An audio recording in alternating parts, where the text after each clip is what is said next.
আল্লাহ বলে, জিব্রাইল আমার খলিল মেহমান পায় না, এজন্য 3 দিন যাবত খায় না। তাড়াতাড়ি করে তোমরা 3 জন ফেরেশতা মানুষ রূপে হাজির হও মেহমান হইয়া। সুবহানাল্লাহ জুড়ে বলেন।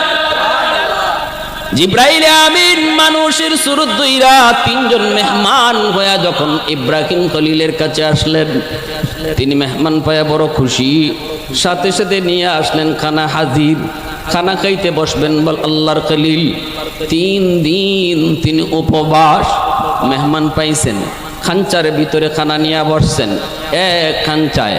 তারা তো মানুষ নন, তারা হলেন ফেরেশতা, তারা তো খাওয়া কি জিনিস চিনে না। ফেরেশতারা খায়? হ্যাঁ,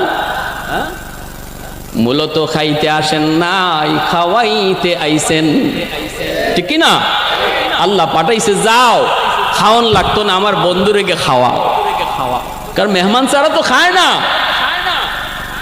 ইরাক থেকে রওনা দিছেন ফিলিস্তিন, আল্লাহর খলিল ইব্রাহিম।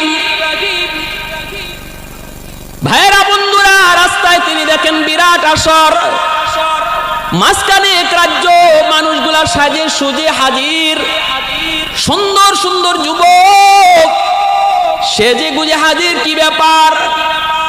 আজকে রাজার মেয়ে স্বামী চয়েস করব, স্বামী। এজন্য আমরা প্রত্যেকে প্রার্থী হয়ে হাজির হয়েছি। রাজার মেয়ে আজকে স্বামী চয়েস করব, কারণ রাজার মেয়ে ইব্রাহিম পয়গম্বরের বিবি সারা, তিনি একজন বাদশার মেয়ে, বাদশা মেয়েকে বিয়ে দিতে চায়, কিন্তু বিবি সারা তিনি কাউকে পছন্দ করেন না। কেমনে পছন্দ করবেন রে যুবক? কারণ সারা বিবি তিনি তো পরপর রাতে 3 দিন স্বপ্ন যুগে আল্লাহর খলিল ইব্রাহিমকে দেখছেন। স্বামী কে হবে স্বপ্ন যুগে তিনি দেখছেন, তার স্বপ্নের রাজকুমার ইব্রাহিম খলিলকে দেখছেন। আর কাউকে তো পছন্দ হয় না। বাবাই কয়, মা আমার রাজ্যের ভিতরে কত যুবক, কারো কি পছন্দ হয় না?